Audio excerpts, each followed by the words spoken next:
Okay, good afternoon, everyone. Thank you for joining us this afternoon for the RITIS user group. My name is Cheryl Bradley, and I am the TSM&O Program Director for the Eastern Transportation Coalition. That is my dog in the background. Next slide, please. I'm just going to give it another minute. We're still Okay. seeing a bunch of folks come in. Okay, well, I can do the housekeeping while we're letting folks in. How about that? Sounds good. Great. Okay, we are in Zoom webinar. So for your audio, you can either use your computer or your phone. Please note this web meeting is being recorded. If you have any questions about either the audio or web, please reach out to Esther directly through her email. For questions, you can ask them in the Q&A box. You just simply type your question in there, and then Cheryl and our co-chair, our RITIS user group co-chairs will be monitoring those, and they'll be answered either at the end of the presentation or at the end of the meeting. If you would like to ask a question verbally, please raise your hand. That brings you to the top of the list so we know you have a question, and your line will then be unmuted. We're going to ask you, if you are asking a question verbally, to give your name and agency before asking that question. Of course, once you're finished, please remember to mute your line. And at this point, I'm going to turn it back over to Cheryl. Great. Thank you, Joanna. A few updates of what's been going on at the coalition. We have recently had our MBUF, which is mileage-based user fee. International Truck Pilot Report was published in late November. We have had some other RITIS meetings as far as the enhancement working group and a workshop on what's new with PDA and RITIS tools. We held a Southern Hogs, which is our highway operations group, an in-person exchange of what's going on in traffic incident management, where we also provided some training on our new virtual reality TIM software, and then have also hosted a virtual exchange on the New York State Bridge Strike Task Force initiative, which was some great information about what's going on and what we could do as a corridor to address the ongoing issues with bridge strikes. Coming up, we have a few things. February 23rd, meeting that might be of interest to you all. We are doing a virtual information exchange with the Georgia Department of Transportation, sharing a case study of an activity they went through with a statewide data needs assessment. Matt will be on that call with us, so we're looking forward to that. We will also have an enhancement working group coming up. That one is invite only in March. Traveler Information System Web Summit in April. Another RITIS workshop in April, dates to be determined, and then the Transportation Data Marketplace State Contract Point of Contact and Technical Advisory Committee. We've combined those. Again, invite only on that one in April. And finally, we are hosting an invite only fiber workshop in April, and that will be an in-person event where we're going to kind of share what's going on and learn from each other with regards to fiber deployments across our corridor. Next slide. And with that, I'm going to turn it over to our faithful co-chair, Matt Glasser with RITIS. Appreciate that, Cheryl. I think we're ready to go on in and start talking about what we have going for this meeting. So we just heard from Cheryl, and we're getting ready to do some quick polls with you before we get to our presentations. In queue for our presentations today, we'll be hearing about some great things coming out of Oregon, specifically the development of their RITIS training materials and flyers that they use within their agency. Next up will be Ian Kilburn from Vermont Agency of Transportation, speaking about their development of crash event summary documentation. And lastly, for our spotlights, we'll have Ed Stiltz talking about their quarterly congestion reporting for the Baltimore region. And of course, what meeting would be complete without hearing from Michael Pack and Bob Frey talking about what's new with RITIS and then what's coming out of the product enhancement working group. And then you'll have to hang out with me for just a few more minutes as we do our feedback and session wrap up, taking that information from the polls and seeing what we've learned from it. So if you would just hop onto our next slide, let me introduce our speakers more formally. We all know him from previous meetings, Michael Pack, who is the director of the University of Maryland's CATT lab. where he works there to make transportation data more easily accessible and usable by ops planners and researchers. He has previously worked at the University of Virginia and the Oak Ridge National Laboratory. Chi Mai is a transportation system analysis engineer from the Oregon Department of Transportation. She has 27 years of experience working in transportation analysis, traffic modeling, and data analytics. She currently leads the data analytics and performance reporting team. That team's work program manages the RITIS contract, administering training, and serving as the help desk for Oregon RITIS users. Ed Stylc is a planner analyst at the Baltimore Metropolitan Council. Ed has over 30 years of transportation and mapping experience. He is currently a planner analyst at as I just said, a planner analyst at the Baltimore Metropolitan Council, where he is the lead RITIS-PDA suite user on their congestion management process team and is a project manager of the regional traffic count program. Ed previously worked as a field analyst at HERE, where he helped build the first centerline database for in-vehicle navigation in the Baltimore region. He also was a cartographer at the Defense Mapping Agency, National Geospatial Intelligence Agency. Ed is a lifelong resident of Baltimore area and Towson University graduate. Ian Kilburn works for the transportation management, works as a transportation management center supervisor for the Vermont Agency of Transportation. He joined Vermont TMC in January 2023. Despite his recent entry into the transportation sector, Ian has a wealth of experience in the realm of public safety as well as public alert and warning. Since acquiring RITIS in May of 2023, the TMC staff have been proactively exploring use cases and innovative approaches to visually represent data about transportation incidents and their impacts. Ian aims to increase awareness of the TMC and the role it plays in managing traffic, as well as improving traffic incident management. And finally is Bob Frey. Bob has worked in a variety of roles in MassDOT's planning office for more than 2 decades. Most recently, one of his focus areas has been vehicle probe and GPS data as he manages MassDOT's RITIS contract and has participated in various coalition meetings for the last several years. So let's talk about you, the participants. As you can see, we have well over 200 participants. This has got to be our largest meeting to date. In fact, we have 2 pages to show all the different groups that are here today. This is a wonderful turnout, and I think that will most certainly bear out in our polls that are coming up right now. So if you would pull those up, and I'll go ahead and read that out. We're going to do all 3 polls at one time so we can burn through this a little bit quicker. And I'll read those out as you are working through them. The first question is always, how often do you attend RITIS user group web meetings? 1 to 2 times per year, 3 to 4 times per year, or this is my first meeting. Second question, how do you use the data and visualization results from the RITIS tools? You only get to choose one. So number 1, we use results directly from RITIS to develop products like reports and maps. We download the data and use our own agency's in-house tools to create tables and visuals for product development. And then number 3 is we do a little bit of both. And finally, the third question, who is the primary audience for sharing information that was developed from RITIS and the PDA suite? Again, you only get to choose one. Would it be peers, management, executive leadership, elected officials, or the general public? I'll give you about 10 more seconds to knock those out before we get into our first presentation.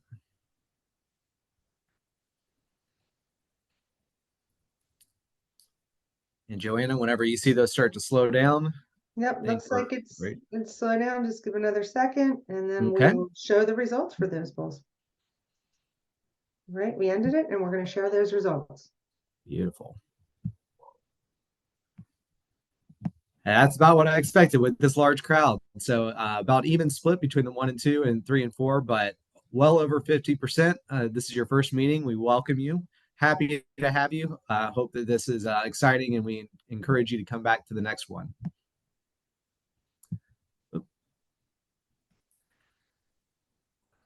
All right. So first up, Chi Mai from Oregon DOT. I'm going to hand it to you, and I will be on the sidelines to help watch for questions as they come in.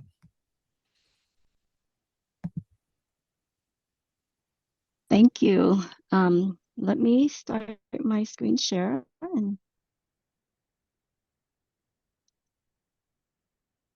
Can you see my screen? Yes, we have my sheet. Great. Great. Thank you. Greetings. Thank you for having me share my presentation today, which is on development of RITIS training materials and flyers for agency users.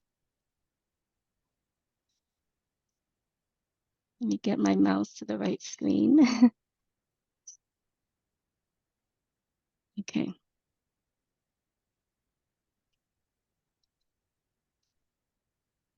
First, a little bit about us.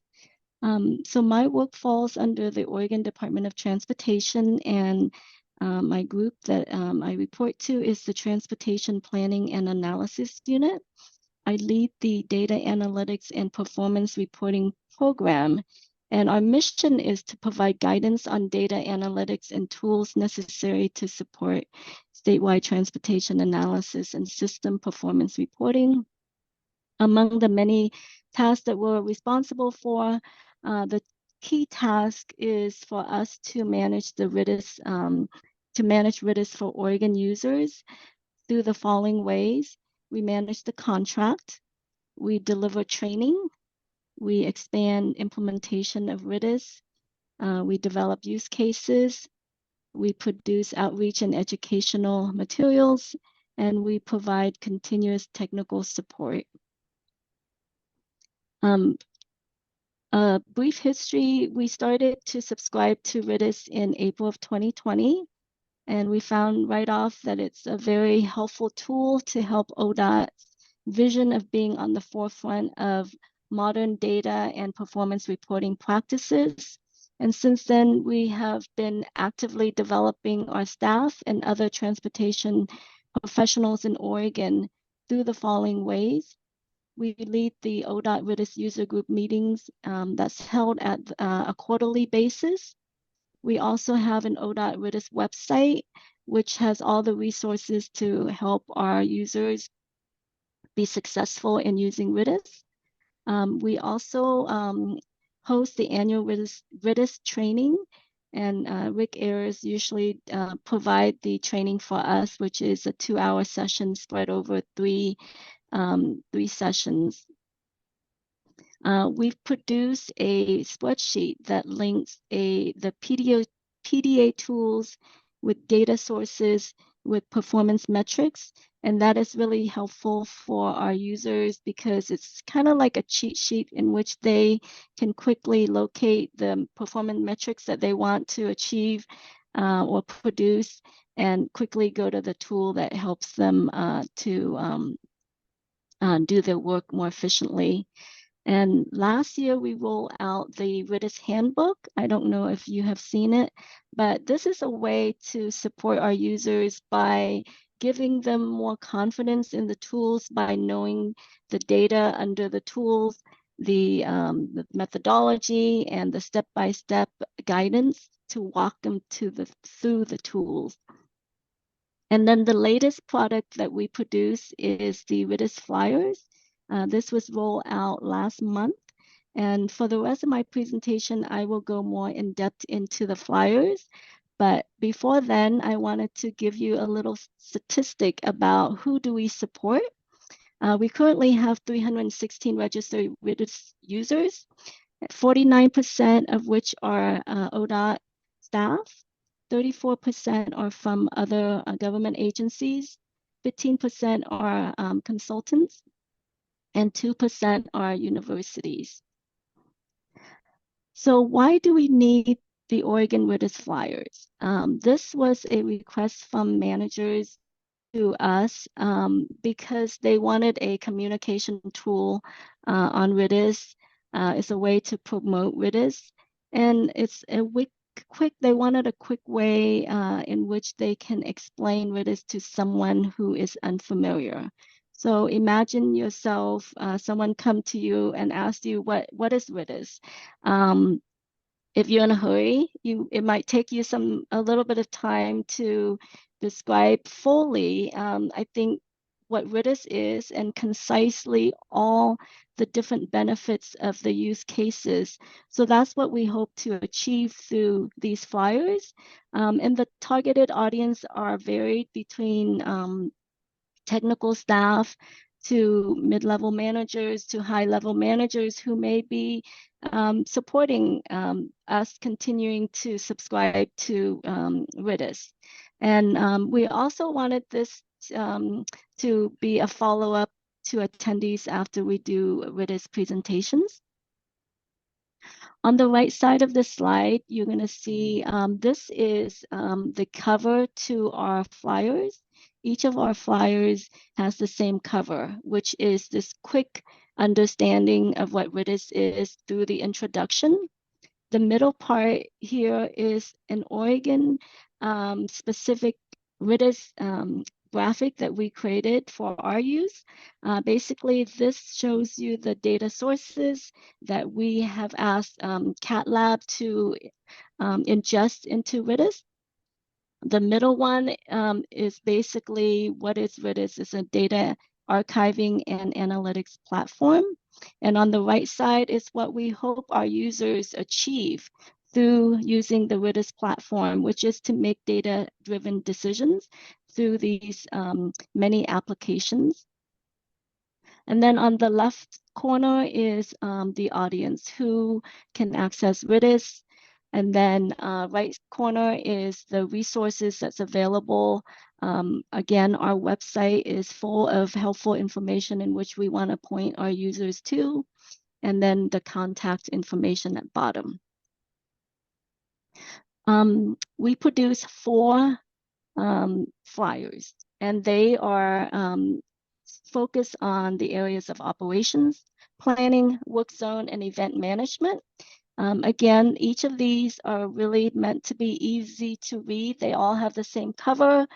First page and the second page goes into each of these areas of focus. We had created a focus group for each of these specific topics because there are so many use cases and so many benefits, but we know that space is limited in terms of what we should highlight. We had the focus group helped us to bring forth the use cases that we feel is most often used and would represent well each of these subject areas. The first flyer that I want to present here is system operations. Again, the cover is the same, but the second page, we wanted to bring forth the templates in RITIS. This is something that our users found to be most helpful in their daily work. Also, we highlighted the real-time situational awareness for our operations folks. And then we also brought forth this how RITIS is improving efficiencies and reducing agency manpower needs, bringing forth that it replaces the traditional way in which we have been collecting data prior to RITIS, and how this is saving us time and resources. The second flyer is focused on planning. And again, we focus at the top on the different tools that we feel that planners or people working in planning would find most helpful. And then we make a case for many of the work in planning. We have to make a case for projects and funding, and that's what the tool is most helpful for. And then at the bottom is performance planning. We do a lot of reporting on that, and this is an example of just one of such, which is the fast measure reporting. This flyer is focused on work zone management. And again, we bring forth the use cases that we feel really highly represent what work zone staff would find helpful. So the first is monitoring and responding to work zone delays, anticipating work zone traffic issues, and then also reporting on post-action evaluation of work zone decisions. This last flyer is focused on event management, and we brought forth a couple of big impacting events that affected the communities as a way to just bring forth the possibilities and of what the tool can do. We also brought forth the holiday travel or incident type of planning in this middle section here. And then lastly, since we are out of the pandemic, during the pandemic, we used the tool for tracking the roadway usage and travelers behavior. So that was a really helpful case for use case for us. And we hope that through these case studies that we can better develop incident response strategies, be able to clear incidents faster and more effectively with real-time monitoring of incident and system network, and also again evaluate the effectiveness of our work. The reactions to these flyers, they're very new, but so far we've received many positive comments on how it's easy to read and it's very visually appealing. It saves us time in explaining RITIS use cases and helps others get up to speed fast. And we anticipate with the popularity of these that we will be asked to develop more flyers in the future, and we continue to integrate RITIS into ODOT's workflow. And I just wanted to describe two events for you. I do a lot of outreach for RITIS, doing a lot of presentations. And I came back from a presentation a couple of weeks ago, and someone had attended, and they emailed me and they said, well, can you describe how RITIS can help planners? And I think in the past, I would have had to go and, compose an email, pull and cut and paste from use cases from other documents. But in this case, I had the flyer handy, so I just enclosed that with my email and sent it off. 2 minutes response. Another event was last week. I was scheduling a meeting with our public information officers and to talk about how we can help. And I know this person has never heard of RITIS. And so in my email, I just attached the flyers as a way to introduce RITIS to the person, and it really saves me time. And I think, again, bringing back the ability to use these flyers to concisely and fully describe RITIS and the use cases, and that's what we are achieving through this effort. So I would like to thank you for your attention and to allow me to highlight our the ways in which we are outreaching and helping our users in Oregon. Thank you. Thanks, Chi. We have a few questions already lined up for you in the Q&A box. First one up was, would you be willing to share the cheat sheet, the RITIS-PDA tools and data spreadsheet with us on this call? Yes, I can. It's on our website, so maybe I can. You can place a link in the chat box if you'd like to. Okay. After you get through the other questions. Sure. And it looks like that'll probably have a very similar response, which is the flyers are great. And would you be willing to post a link so that we could, and would you be willing to let us build on your files that you've done? Of course. I think everything, so our handbook is on our website. The spreadsheet is on our website. We also have we're gonna put the handouts on the website soon. We're actually gonna update our website in this next month, so that's why we haven't been putting the handouts on there. But with the distribution of my PowerPoint slides today, I will make sure to enclose the 4 flyers as well. And we're here to share. So anything that you can take from us that could help you with your work, feel free to use. It looks like another one may have just come in. Oh, no. So I will say I had a question for you. It sounded like you had gone to, do several presentations about what, this very work that you're doing. Out of curiosity, what different types of like professional organizations have you all been reaching out to for this work? Yeah, well, I think, RITIS is a great investment for ODOT, and we wanted to make sure that everybody who could use the data that could benefit and who is eligible to subscribe to it. Because right now our contract allows not only ODOT staff, but government staff and consultants who are working on our contract to be able to subscribe.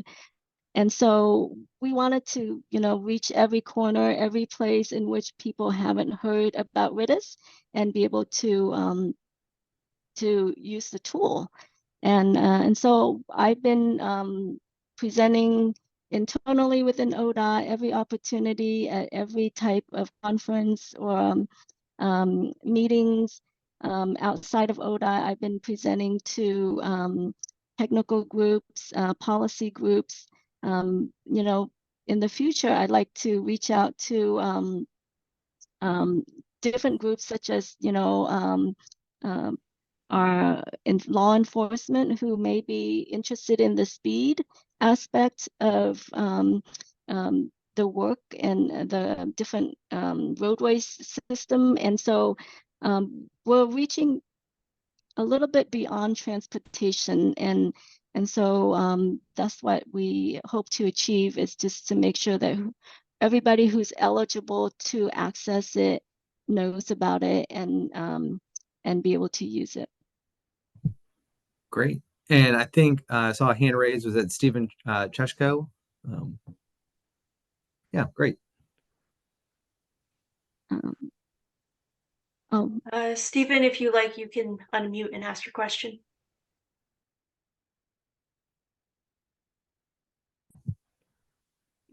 Stephen, your microphone may not be working, so if you'd like, you can post your question in the Q&A box, and we can get to that during our next presentation, if that's okay. And there's a question on MPOs.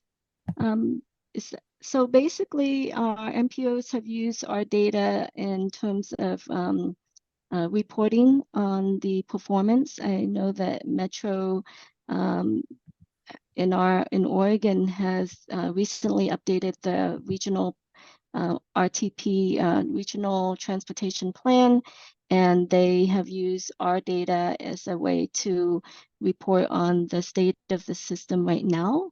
And they also use our data RITIS data to do model calibration. And so there's quite a few efforts that MPOs are using it for.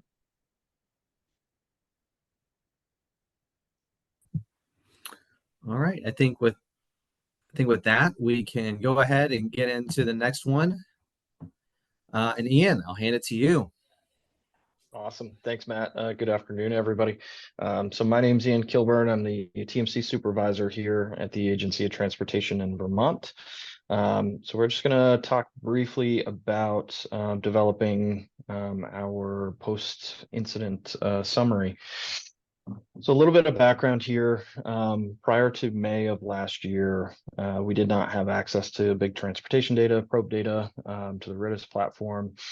In May of 23, since then, since acquiring the tools and the data, we've really been focused on building a community of excellence within this field, developing use cases, providing sample data out there to get folks engaged internally to the agency as well as externally. So part of that would be building these reporting templates, and something that really struck my fancy here was these after action templates. So some of the goals we were trying to set out specific to the after actions were an easily digestible executive summary, 1 to 2 pager that presents a nice story. Provide data to the incident responders, putting a traffic incident management hat on. being a incident responder myself, is there's a gap there that I think we can fill largely with this data. How much does this one incident impact the overall transportation network? Ultimately to improve safety, improve our clearance times, increase our intra-agency communications. We rely very much in the TMC on reports to the TMC about what's going on our roadway network. Yes, we do have a lot of technology out there, but that is by and large the best way and the quickest way that we get informed about things. So just multiple pieces and parts to specifically what we're looking to accomplish here with the after actions. Next slide, please. So a little bit more on developing a community of excellence, how we're supporting each other with regards to this data. So we have formulated a core team as well as an extended core team, which includes myself, many other people across the agency. I saw Zoe from the Agency of Transportation is also on this call, asking great questions. We have regular meetings that we plan more of our quarterly workshops, which is coming up here, where we just what's going on with the data, what's new in this field, how are we currently using it, how are others conceptually using this, what other tips and tricks, and just really building off of each other and learning from there. We have a running survey where we're asking folks that are part of our team here, what's working, what's not working, what would you like to see more of, things of that nature. We've also created a Microsoft team. So we post regularly, put training resources in there. All of our presentations are in there, so anyone can access this information within the state of Vermont government as well as externally. And always looking to provide and develop more use case examples of that. Next slide, please. Okay. So the products which we used to create the template that's going to be coming up here. Started with a trend map, then we get into some congestion scans as well as performance charts, the user cost delay, and the report templates that exist within RITIS. So thanks to our friends in neighboring agencies as well as across the country, we started with a couple of slides from the MaTOC overturned tanker trailer, as well as the MassDOT vehicle collision on I-290. So I'm more than happy to share what we've developed. A huge shout out to Hutch down over at MaTOC for giving us a little bit of guidance as to what reports in the order of operations to best conceptualize this and tell a good story. Thanks very much to John over at the CATT Lab, who really made these slides very beautiful. So thank you so much. Next slide, please. All right. So setting the stage just a little bit. So this is an actual incident that we are trying to build this template for future use case. So this is what we've kind of dubbed the Halloween crash of 2023. So setting the stage a little bit more here, a cold snap of air moved into our region in the very early hours of the morning, causing patching of black ice, leading to reports of multiple crashes and slide-offs. Yes, we are in the Northeast, up in Vermont, but it takes us a little while to get used to wintertime, especially around Halloween. No one's really thinking about icing. So Interstate 89 is the route in question, specifically southbound in the area of mile marker 71 down in Bolton. So 89 is a north-south interstate, begins in Hartford, Vermont, right at the New Hampshire border, and terminates in the northern section in Highgate, Vermont at the Canadian border. It's a two-lane interstate, so a single lane closure during commuter travel poses very significant impacts to the transportation network here, which is exactly what happened in this incident. So a single vehicle struck a guardrail, subsequently struck by another vehicle. And it also occurred in an area where there's approximately about 7 miles on either end of the nearest exit. So about 7 miles to the north is exit 11 in Richmond. 7 miles to the south is the next exit that would be coming upon down in Waterbury. So essentially, if a crash happens in this, 14 rough mile stretch, you're pretty much stranded, including myself on my way into work. So what's important to note here is this was a single lane closure during commuter time. Started about 6:30 in the morning, and it wasn't until about 8 a.m. where the TMC was able to issue notifications to the public. So we're talking an hour and a half of no notice to the public, and that's because we weren't notified until about 10 of 8 a.m. Further complicating the matter, we had a vehicle that became stalled while it was waiting in the traffic queue. So that caused much of a disturbance as well. So really trying to highlight here the follow-on impacts of this crash, the length of time that it took for notification to be made because we weren't aware of it, and what these impacts were. So we have a large delay cost increase. So that's where that user cost delay analysis was coming into play. We don't have very much largely delays on a normal day, especially on this stretch of road. Increased our vehicle hours of delay, almost 1,100 hours. Took what normally takes about 13 or so minutes to travel from exit to exit, took almost 100 minutes. So just really trying to highlight the significance here. Next slide, please. All right, and some of the more visualization of what these reports can do. Over on the left, we have the area impacts from the trend map. So to the left, we have the week prior, which is normal commuter time travel, average speeds zipping along about 73 to 76 miles an hour. Day of the incident on the right, really at peak, about 7:30. Good commuter time, 2 to about 9 miles an hour on the interstate where speeds are 65. So very, very significant. In the slides in the link there, you can click on that link and be able to see the animations as it plays out throughout the day. Was very awesome to see those impacts. Similarly, on the right, we have a congestion scan. So week prior, again, all green, no congestion. Awesome. On the right-hand side of this graph is showing the day of the incident. So how long the duration is lasting going across the top, and then just in length of how long these backups were.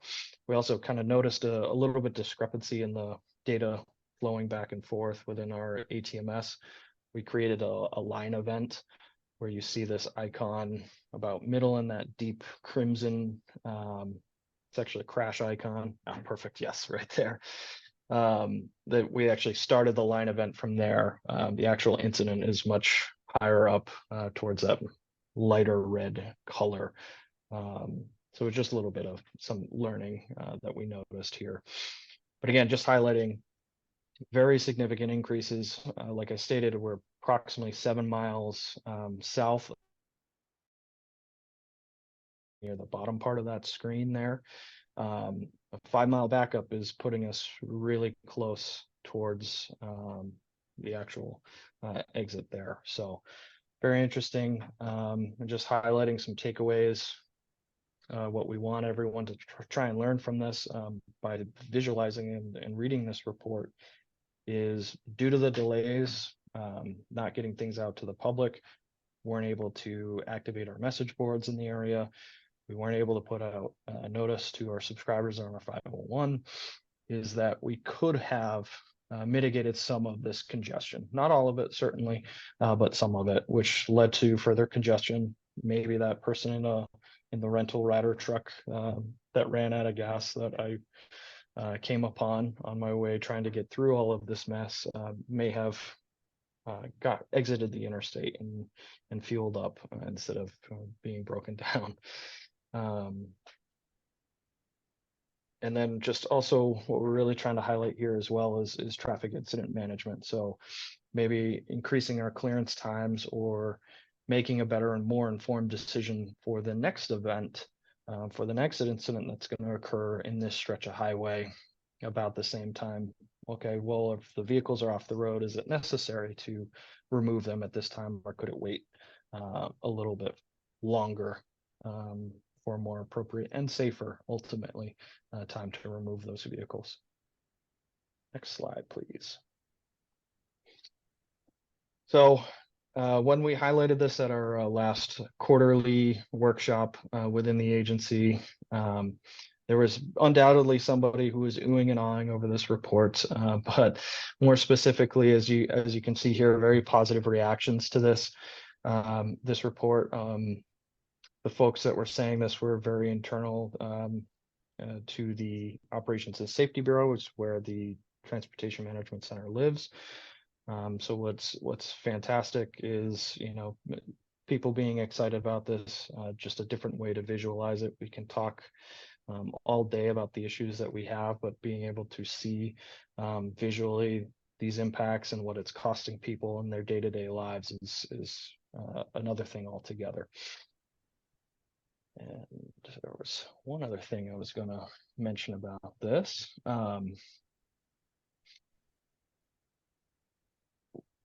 What was also discussed as well is the potential for these reports and reports of the like is, again, telling our story a little bit more, being able to get out there and provide data. It's another layer of customer service that we now have access to, which is great. Next slide, please. So some of our next steps, specifically for the after action, this was really a proof of concept where this started, to showcase the data in a users group forum, see what we can do with it. But like I said, this is something that we want to do. It has far more reaching impacts.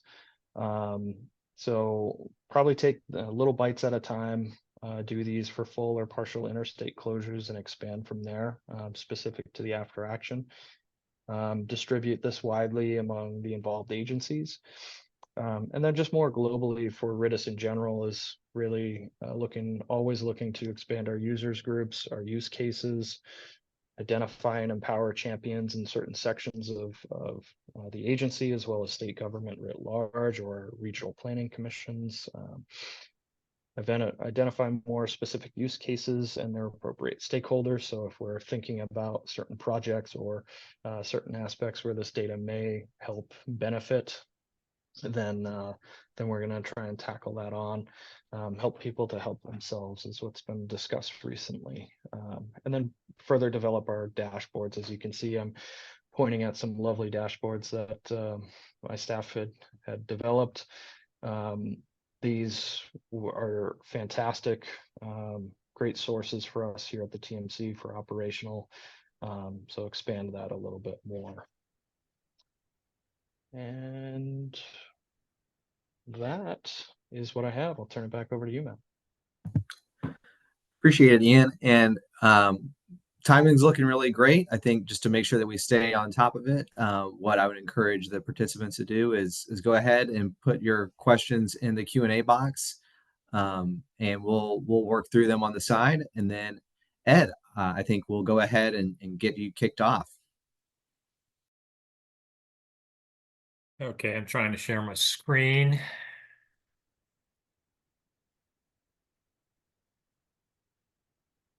Okay, we good there? We just see your camera right now. Okay, hold on a second. How about now? Still just you. Great. I'll try one more time here. How about that? Nope, still you. We can just have Joanna pull the slides up and then just have her walk Yeah, you it's the through same what thing. we're That's doing. fine. It was working before him. Okay, Joanna, if you could do the slides and I'll just look at my presenter mode. That's fine. Will do. Okay, we all right? We're All good. right. Okay, well, thanks. Well, then let's get straight to it then with a little history of BMC's use of the RITIS-PDA suite tools and focusing on our quarterly congestion analysis reports. Next slide. Just a little bit about us. The BRTB is the actual MPO of the Baltimore region, and the Baltimore Metropolitan Council is the technical staff. Sometimes the two get used interchangeably. It confuses me after 23 years myself. For the Baltimore, oh, excuse me, next slide, up to Baltimore region. The region has 2.8 million residents, and it's the 20th most populated MSA, and our GDP accounts for about half of the state. Next slide. So why RITIS? Once BMC received access to RITIS, the question became, how are we going to use it? So the easiest way we saw back in 2011 was to publish a top 10 bottleneck report, which is AKA known as the quarterly congestion analysis reports. And we thought it had potential for multiple audiences, as you see below in the slide, and that's pretty much been the case. Next slide. So the quarterly congestion analysis report, and this is the original cover from 2011. Well, it seems like a long time ago. I guess it was. So basically, that first report was the list of bottlenecks and 10 maps. So as the RITIS and PDA suite evolved and improved, as did we, the reports expanded. In 2021, our newly formed CMP committee had a wish list of things they'd like to see in the report, and things ballooned to about 75 pages. And fortunately, thanks to the performance measures group and John Allen, new templates for this type of reporting were developed, and it allowed us to present the same amount of information in a more condensed format. Next slide. So along those lines, even before the templates were introduced, we were looking to up our game with better reporting graphics. So not only did things look better, it became a more streamlined report. And after review by our CMP committee, the reports utilizing the templates debuted in 2022. And now in 2023, we've refined them a bit to their current status. Next slide. So we're going to go through our quarterly bottleneck report, and on the left, you'll see the tools used, which we'll refer to as we move on. And on the right is a screenshot in the PDA suite of the top 10 bottlenecks report, where you can get the template and the design resources, and there's a direct link below on the slide. Next slide, please. So let's get into the most recent report, which is Q3 of 2023. Next slide. So this is a table of contents. We're obviously not going to be able to go through everything, but I just kind of wanted everybody to get a look at what's covered in a particular report each quarter. Next slide. So this is the top 10 summary table, which you can find in the design resources download in the PDA suite. Ours has a few customizations. We added to it a previous quarter ranking. How they're ranked, base impact is the default, which we traditionally used. Our CMP committee have decided they would like to weight that by total delay. I haven't noticed a huge change in the list itself. It might bump a bottleneck up or down a notch or two, that kind of thing. And also, if you look, just say at the I-695 bottlenecks, which is our Baltimore Beltway, commonly coming out of RITIS, you would get clockwise and counterclockwise, and we changed that to IL and OL, inner loop and outer loop, because that's what you would hear on the radio and what most people in Baltimore would recognize. So, with customization, basically the templates you see, they're a guideline. I mean, I would say feel free to make any report you're doing your own. And on the right here, you see the location map of the top 10 bottlenecks, and that comes directly from the bottleneck tool. No GIS involved to create that. Next slide, please. This is my favorite part of the whole thing. This is one of the pages for each individual bottleneck.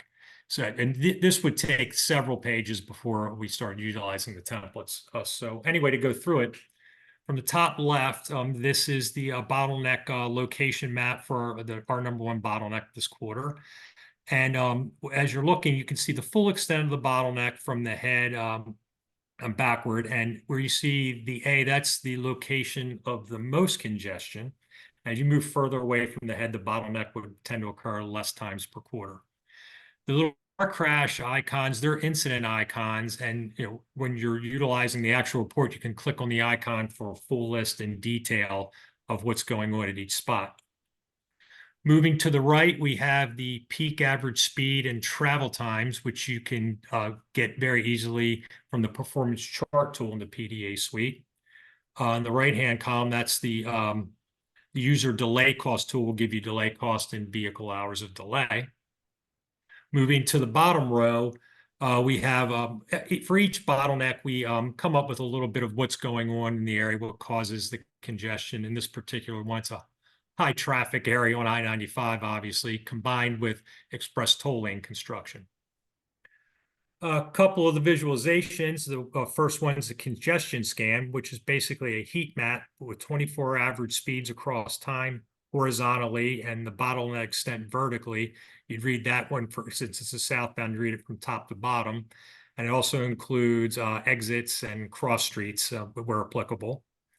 In the middle, another really good one that I like is the time spiral from the bottleneck tool. And for the quarter, you would read from the center, the beginning of the quarter, out to the perimeter, which is the end of the quarter. And we try to zero in on where the main congestion is. And what I also like is you can see here from about 10 p.m. to 1 a.m. a couple times during the quarter, there was overnight electronic toll lane construction. So it's neat that it shows that. And finally, on the page, we show a trend map. The static portion shows what we think is the worst time of the day. But when you click on this in the actual report, you get a 24-hour visualization that it scrolls through. And that can be set from an hour all the way down to a minute. And there are detailed, easy instructions on the template page, design resources download, very simple to do. Next slide. When we rolled out these reports, obviously, it seemed right that the local jurisdictions would want to know what's going on within their boundaries. So, yeah, I decided to provide a top 20 list for each county in the region. And this is just a list, no analysis or visualizations unless they happen to request it. And the regional report format can easily be customized for a city or one of the counties if they would like. Next slide. We also, with animated maps, provide a regional speed map. This is done the exact same way, utilizing the trend map as we do for the animated map in the bottleneck page. Again, very, very simple. It can be done in just a minute or two. Next slide. I'm just going to go through this quickly in the essence of time. We also, this is something from the PDA suite dashboards that we can provide our system reliability performance measures, which are they're reported to the Federal Highway Administration periodically. And I'll just show you, I chose for our report to use the graphs, and you're seeing a lot of green here. I'll assure you before the pandemic hit, you would see quite a bit of red in there as well. But this is with our regional targets. Next slide. A really handy widget under the dashboard is the ranked bottleneck comparison, which for our purposes is great. So when you use the actual widget, it will show you the current month ranked bottlenecks and the previous 12 months. Well, since we're doing a quarterly report, and we'll go to the next slide, I took it a little differently. The widget gave me the idea to list our quarterly bottleneck rankings, the top 20 expanded. And then what I have to do is use the bottleneck report to run each previous month and then see where the quarterly rank was for each month going back for 12. It's not too much trouble, but doing this manually, it came out of the idea of the bottleneck widget in the PDA suite. And this usually ends our report, and we have some conclusions and observations, usually something about VMT and the bottlenecks and why the number one ranking is this month or this quarter and wasn't the previous quarter, that kind of thing. So it's been pretty popular. Next slide. This is a link to our bottleneck reports up to the current finished report, which is Q3 of this year. This usually goes back about 5 years, accessed online, and that link is at the top of the slide. We also do have things, as I said previously, to go back, reports back to 2011. If someone really wanted to go back that far, that's something that we can provide. Next slide. And this is something we're very excited about. This is a new online CMP analysis tool, which was developed out of the quarterly reports. This is done in our ArcGIS Experience Builder platform. What it really does is it allows you to overlay some things like, top 20 bottlenecks, the average speeds, more of the advanced performance measures like travel time and planning time index, and especially our long-range plan projects, TIP projects, and regional priority letter projects.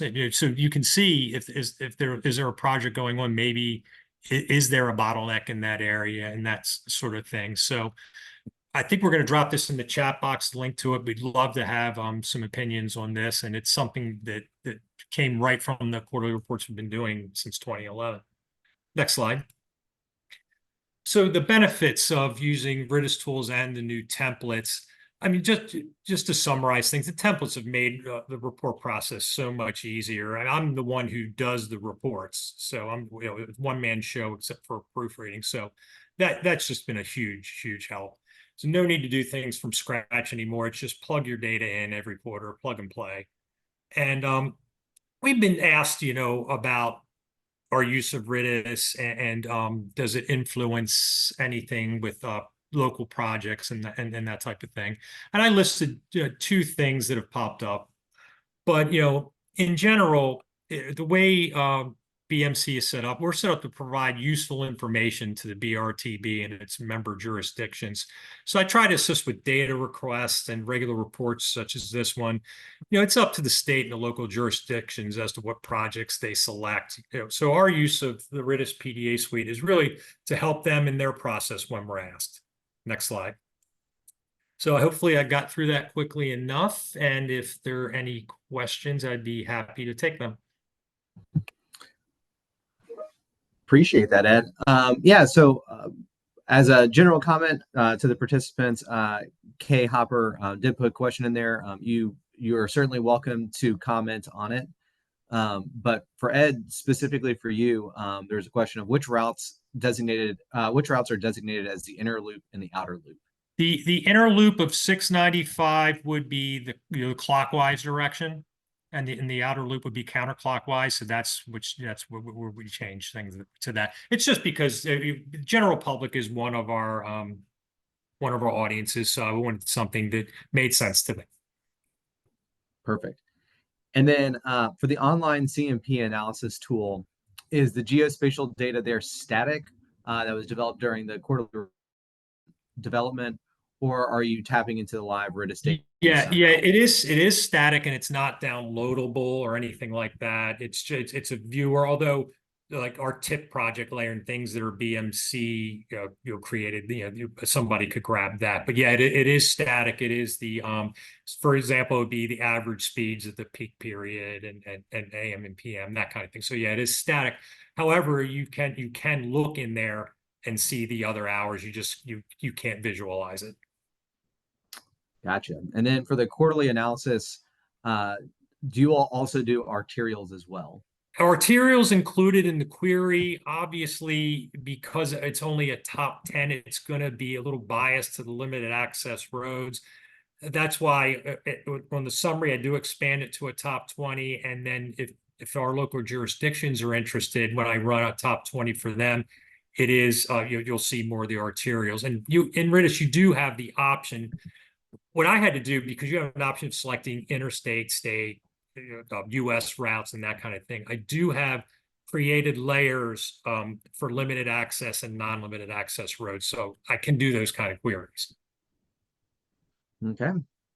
Well, I think with that, Ed, we'll go ahead and move on to Michael Pack. And then if more questions come in, we'll just kind of keep an eye on that and we can keep those answered. Sounds right. Mr. Pack, you're next. All right. Thanks, everybody. We've got a lot of new folks here today, and I appreciate everyone joining us. We've been doing these now for about, gosh, almost 10 years. But thank you everyone for joining us. Anyway, let's get on into it. This is a list of all the different enhancements that we've made over to the tools over the last quarter. Let's go on to the next slide. So there's lots of different components to RITIS. And so I'm going to try to break these down into some of the core components. I'll do trip analytics, probe data analytics, other stuff that's not encompassed in those. We'll kind of go step through step. Next, please. Starting off with trip analytics. The main thing that we've developed here is ways to draw study areas and filters geospatially and edit those shapes a little easier. Fewer people have access to trip analytics. If you don't know what it is, you can reach out to us, but it's how you can look at origins and destinations of trips in any geography and the routes that people take to use those origins and destinations. And so we're just trying to make the usability of this a little bit easier for folks. Next slide, please. There is a significant amount of background work that we're still doing to improve the mapping system behind all this, so everything will be a little bit faster. Plus a lot of other architectural improvements that will make some of the queries faster. This data can be immense. It can be millions and millions of trips in even small geographies. So we're trying to speed everything up. And if you're struggling to use this tool or want to learn more about it, just reach out to support and we will give you a hand. Next, please. Moving on, we'll talk about probe data analytics. What's new and in development? Next. So most recently, excuse me, we've modernized the user delay cost tool. That was one of the few tools that was using some of the older technology. So that's been updated. You'll see some minor improvements in that. You'll see some pretty significant improvements in the load times for your historical queries. So if you're trying to pull up your history, see what you've run in the past, that used to take quite a while to load. Now it's faster. And speaking of faster, if you are frequently going back and analyzing certain roads or dates, you'll see that those types of queries for your frequently used roads will run much faster now. There's been other stability improvements. And then there's, probably a couple of dozen small UI and performance upgrades. And you can always see all of these enhancements listed out in full at the website that's listed, pda.ritis.org/suite/updates. Or there's a flag at the top of the screen that says, what's new? And if you click on that, that gives you a list of all the updates that have been made recently. Next. The next thing will be, there is some other stuff that's still in progress. This now is still for probe data analytics. We're building in a places search. So right now you have to know what you're looking for. You have to zoom into the map. You have to draw a box around what you want to query. We're adding in search capabilities where you'll just be able to type in whatever. Maybe an intersection, maybe a road, maybe a landmark, and the PDA map will automatically zoom you to that location, so you'll be in the vicinity of where you want to search. We're also doing a lot of weather backend research because we want to overlay weather data on the probe data analytics query results. Right now, we overlay crashes and disabled vehicles and work zones, but we want to overlay rain and snow and other types of weather events. So that's being developed right now. The other thing we're working on is we have all these emissions and energy consumption models that we produced for the DC region and the Columbus region a good number of years ago with DOE funding. We're now expanding that model to work for the entire country. So if you are applying for a grant and you need to justify your project and state what type of emissions, reduction in fuel consumption your project might have, these tools will help you with that type of analysis. We've still got a ways to go. I think it's going to be later this summer before we've deployed that set of tools, but it is something we're working on right now. And the other work we've been doing is evaluating and estimating the cost to build out some of the new features and functionality that Bob Frey will tell us about a little bit later with the RITIS Enhancement Working Group. So we'll save that for later. Next. So some other in progress work is we're updating the UDC algorithms, user delay cost, and how we compute delay. We've realized over the years that we've been underestimating user delay costs, especially on interstates. We are almost finished with this algorithm. We had hoped to be finished by this user group meeting, but I think it's going to be the next user group meeting before we're fully done. We will come back to you and we'll present the results of the analysis we've done on this and show you the new user delay cost algorithm. But as you start to run queries in the future, you'll see some of the user delay costs on interstate start to go up a fair amount. Next, please.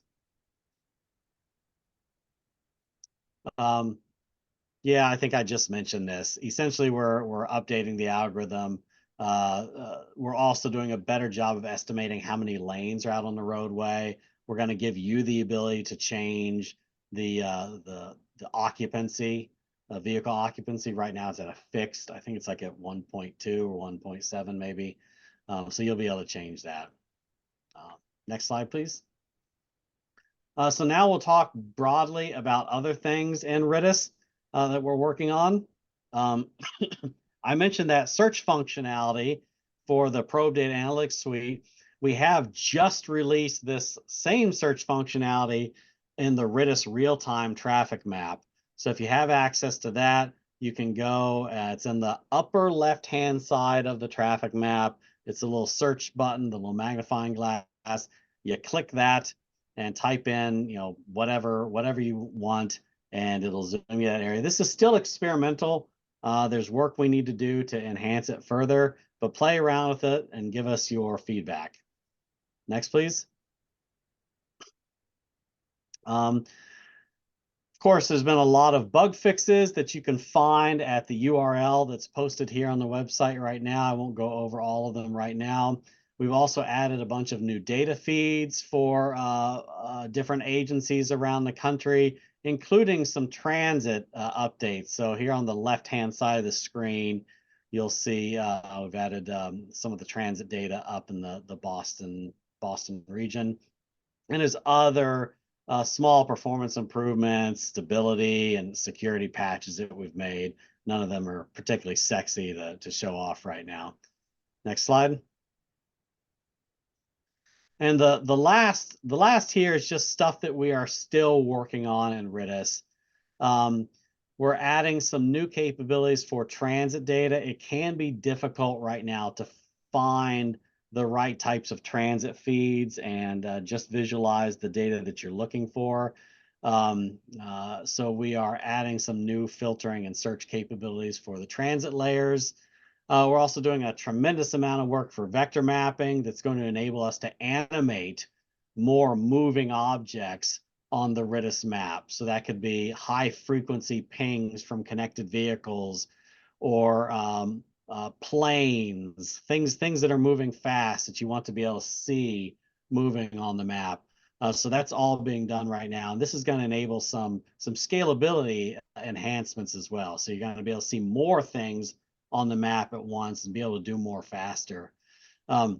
We're finishing up integrating some state safety data sets into the event query tool. So several states that are on this call today have provided us their police crash data, and we're adding that into the same historic analytics that have your ATMS and your Waze event data right now. So you'll be able to do some more safety analytics. The early phases of that should be deployed next quarter, but there'll be more work to be done after that. And then shown in these two screenshots right here are we're making strides towards integrating maritime data and flight data as well. So hopefully later this summer, for agencies that are interested in it, we'll be able to turn on these two different data sets. And it's not just oceanic vessels. You can look at your ports. You can look at river vessels moving up and down rivers. There'll be some cool stuff in here. We're trying to get more towards multimodal, so we're not just dealing with freeway operations, but we're looking at the intersection of where roads meet rail, meets air traffic, and seaport as well. So all of that is coming soon. I'm pretty excited about it. I think those are all of the major updates that I wanted to talk about today. So assuming there aren't any questions, Matt. There is one question for you. And it's on the Trips analytics tool. Does the custom map filter still require external input, such as GeoJSON, or is that now integrated directly into the tool? That is now integrated directly into the tool. I know that's been a pain point for many folks, so you don't have to go someplace else to create a shape anymore. Chala's has the exact same reaction I did. Of like, I saw that and I was thank God I was on mute. I was like, yes, this is huge. And then another question from Joseph Reed: would the state safety data include more information than what's often present in data sets like Waze, such as injury severity, lane closures, etc.? So, excuse me, the answer to that is both yes and no. So it depends on what your state's safety data looks like. If it has those additional fields, like what's in the MUC, the model minimum uniform crash criteria, that's going to have injury, lighting, all sorts of other information, even causality about the incident. We don't see a lot of lane closure data in the police crash data sets. We tend to see more of that in the ATMS events. So this brings up an important point. In this first iteration, you'll see police crash data and ATMS data and Waze event data, and you'll be able to query each of those data sets independently, and you'll get back whatever's in those data sets. What we want to work on next is the true fusion of all of those data sets. So you can just say, show me all the crashes in a particular area, and we'll query the ATMS events and the police safety data and the Waze data at the same time, and try to fuse that data together to give you one picture of what's happening on the roadway and give you as much information as possible. But that still has a little ways to go. And the final question before we move on to Bob is, how far back does the trip data on RITIS go right now? That depends on the agency and what that agency has purchased from whichever vendor. So, you can get trip data from companies like NRIX and Geotab and Streetlight and even the National Household Travel Survey, and there's others as well, AirSage. So whatever your agency has purchased is what we have integrated into the system. So it might go back 6 months. It might go back, 5 or 6 years. Thanks, Michael. I think I would add to that if your agency is thinking about purchasing it, I'd certainly encourage you to talk to each vendor. The conversations that we've had with them, they'll usually, raise their hand very willingly and say, hey, the data quality changes significantly between, these 2 years, and we'd recommend, staying on this side of the fence. So I would most certainly encourage you to ask those questions as you're considering it. And Bob, we're on to you. Thank you, Michael. Great. Thanks, Michael, and thanks, Matt. Can everybody hear me okay? We can. Okay, great. All right, let's start in with our first slide. RITIS Product Enhancements Working Group. Our goal is to have a pooled fund group to pay for all these terrific improvements and additional features in RITIS, and help the CATT lab figure out where to focus their resources and what projects to prioritize.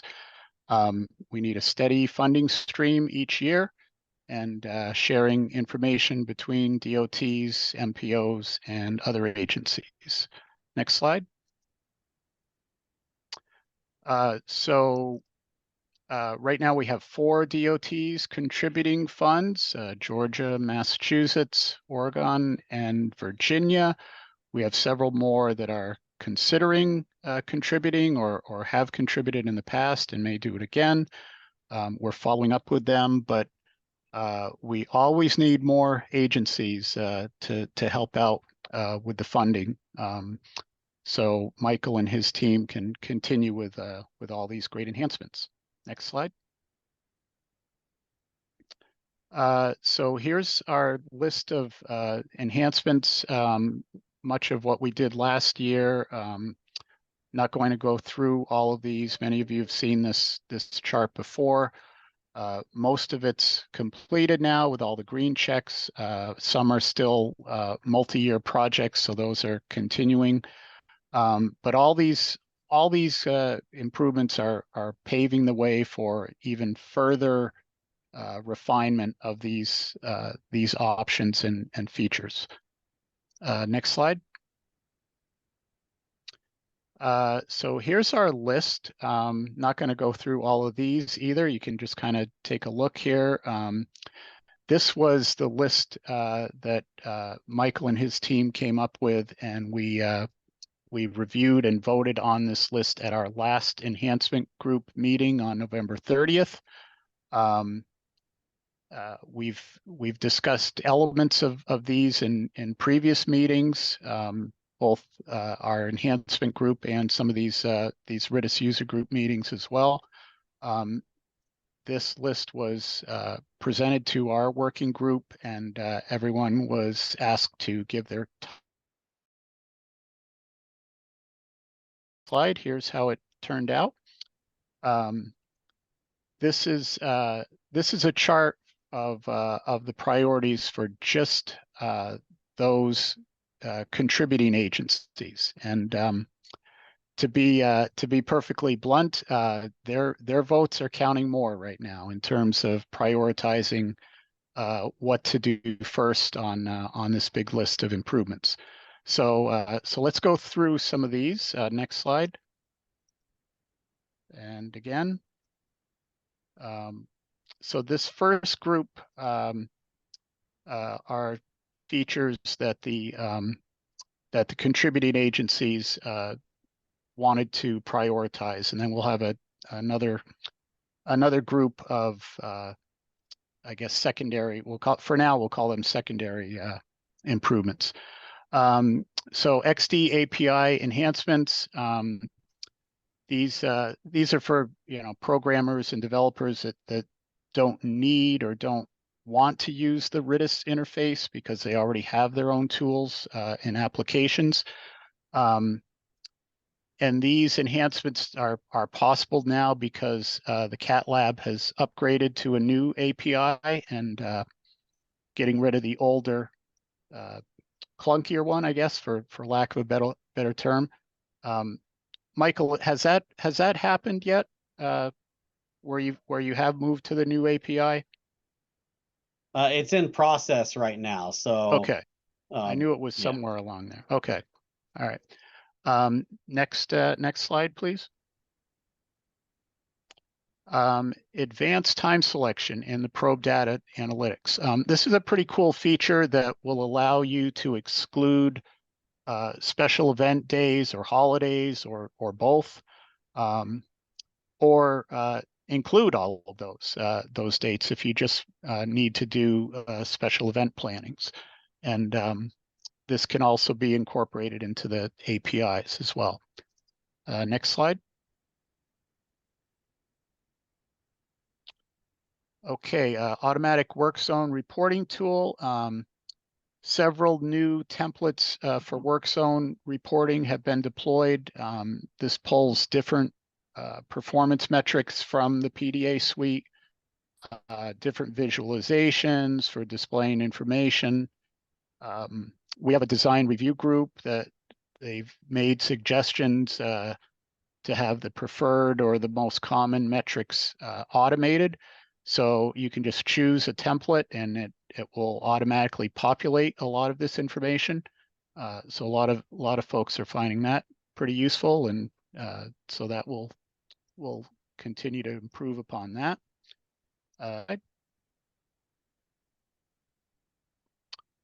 Okay, in detour analytics for work zones, Michael was mentioning some of this previously. In the trip analytics, you can now define a custom study area by drawing on the map. And this set of enhancements will allow you to pull in other information like weather to help identify what's contributing to the disruptions in a work zone and the extent of those disruptions and so forth. Next slide. Okay, business use case handbook. You saw Chi's presentation earlier on Oregon's best practices for RITIS. And I think a question came up earlier on building upon this. The CATT lab is already on it. They've borrowed a lot of the ideas and concepts from this to put together a more generic version of this handbook for all agencies, explaining the different use cases, focus areas, the data sources, the different types of queries and how they can be used. This has generated a lot of interest, as you've seen, and so a big thank you again to Oregon DOT for getting the ball rolling on this one. Next slide. All right, so those were the initially prioritized group we just saw for the contributing members, and here we're just going to quickly go over a couple other potential upgrades and some that are already in process that also received votes. Yeah, so this next group is a mix of these improvements, and you could almost consider some of these as like on deck features for a later time. Next slide. Okay. Safety analytics. This is already in development. It's already partially funded, but this is a big undertaking, much more complicated from drawing upon different crash records from multiple jurisdictions and trying to get some uniformity on that. So that is still under development. Next slide. XD bottlenecks. This is going beyond the standard INRIX TMC segments for more detail. Like in the center there, like the time spirals that Ed had mentioned, all using XD segments, which are finer grained and in many cases are more appropriate to use with better accuracy. Next slide. Okay, embedding and publishing of dashboards. A lot of this has been recently deployed. The publishing tools let you share dashboards within your organization by listing individual emails or whole email domains. The embedding tools let you save dashboards as various graphic files so you can insert them into reports in whatever software you're using. So these will continue to be refined. Next slide. PM3 MAP 21 project prioritization and target setting. This enhancement would be for the performance measures required in reporting and target setting for FHWA as part of the MAP 21 tools in RITIS, just adding some further functionalities to the widgets for interstate and non-interstate travel time reliability, truck travel time reliability, and so forth. Next slide. Okay, we're gonna, oh, thank you. We are doing tough for time here. So we are just about at the end. XD map segments, this will allow you to mirror the selection. So that's another feature. Next slide. Real-time and historic cues, just a better measurement for historical data. Next slide. This one is taking user delay cost and applying it automatically to certain events, so you can measure return on investment. Next one, next slide, please.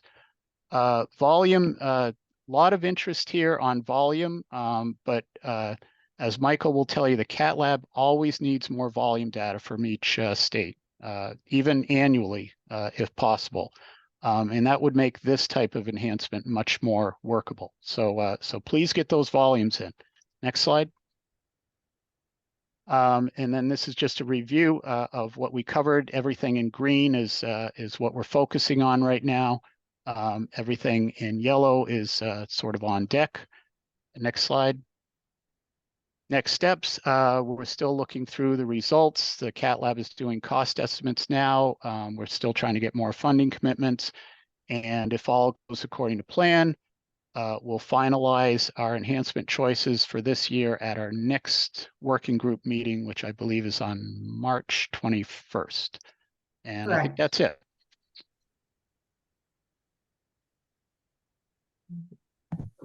Beautiful. And I think Michael did a great job of answering questions as we are going through.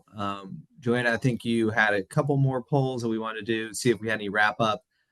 I will certainly add to what Bob and Michael are doing with the enhancement group, which is to say that that group does work very, very quickly. Having worked with other pooled funds, the typical process, right, can take several years to move through, and this group has done an excellent job of once that money comes in, they start working on it.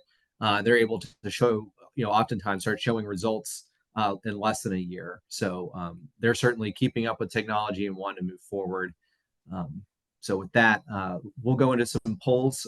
These are open comments. The fourth one, what kind of things are you currently doing with RITIS? Planning and ops, presentations, project funding, justifications, etc., that you'd be willing to share at a future meeting. Again, please feel free to throw your thoughts in there. And then the second question / poll 5 is there any topic you would like to see added to our future user group meetings? Okay, so just a couple things about these polls. We're going to leave them open for about 5 minutes after the meeting because we know it's really at the end, but this information really helps drive the topics for the next meeting. So please, take a couple moments to answer those. At the same time, I think you can still see the polls, but we've had a request to show this slide from Oregon. So just for a minute while we're kind of going through slides and then we can go back. Michael, is there anything? Michael, as a question to you, I guess I'll toss it to you. There was an enhancement in the works for XD bottlenecks. Does that also include the here sub-segmentation, or is that only for INRIX's data set? It would be for both. Excellent. Now, just to be clear, we're not doing that yet. These are just things that the enhancement group is considering funding and trying to figure out how much money they have and prioritizing everything. Thank you for that clarification. There's a question that just came in from Joseph Reed asking about PV data. What's PV? I don't know what PV is. So Joseph, you could just type that in another question. I'd appreciate it. And then there was another question. Has there been a change in the Frey OD data set? Can you provide more insight are we able to request the raw data like we did previously, which had the lat, long, and start and end times of the trip? I'm sorry, can you read that again? Yeah. Has there been a change in the freight origin destination data set? Can you provide more insight on this? Are we able to request the raw data like we did previously, which had the lat and long and start and end times of the trip? So that totally depends on who you're purchasing your freight OD data from. So some of the providers allow you to get those latitude and longitude points. Some of them don't. Even if you can get the lat and long point, oftentimes those start and end points have been, fuzzied or blurred a little bit, so you can't see the exact start and end point. But every data provider has a different policy on how they handle that. Our tools will show you whatever we can. Yeah, and to build on that, right? I mean, a lot of that has been that obviously, I always butcher this word. A lot of that blurring, I'll just put it that way. A lot of that blurring has been pushed by either statewide laws, such as in California, national laws, or even some from the European Union. A lot of the data providers just kind of build it all together as opposed to trying to break it out, state by state. So that's why some of that has changed in the recent history. And then Michael, the clarification was probe vehicle data. So is raw probe vehicle data currently available on the XD segments? So you can you can definitely download the 1 minute probe vehicle speed data on XD segments, as you can with TMC segments or TS segments. Whatever segmentation we get from a different provider, you can download that raw data. If you're looking for like the raw pings of vehicles, like waypoints from the probe vehicles, that depends on your data provider that you're buying data from. Some of them will give you the raw pings. Some of them give you aggregate data, like the number of pings on a particular segment. And a lot of providers are moving away from custom or proprietary segments and going towards like OSM segmentation instead. So again, this is one of those it depends type of a question. Very good. So from my standpoint, thank you very much for your participation. I think Joanna, I think we've gone ahead and probably closed out those polls at this point. Yeah, we'll just leave them open a couple more minutes, but you can certainly say thank you. And as people get off, it's great. We're having, 30 people respond. We're very happy to have that additional information. So, well, as Joanna said, I will say thank you. Thank you for attending. Thank you to all of our speakers for participating and sharing your knowledge this afternoon. Cheryl, Joanna, always appreciate you guys putting this together for all of us to learn more every single quarter. If there's more questions that come in over the time, this group will definitely take a look at them, make sure to get those answered. So please stay tuned and check out the coalition's website to make sure that you can see the finalized questions and answers. yes, and everyone who participates or registered will get a follow-up email with a link to the slides, recording, and the Q&A summary that Matt talked about. So we're good. Thank you, everyone. Thank you all.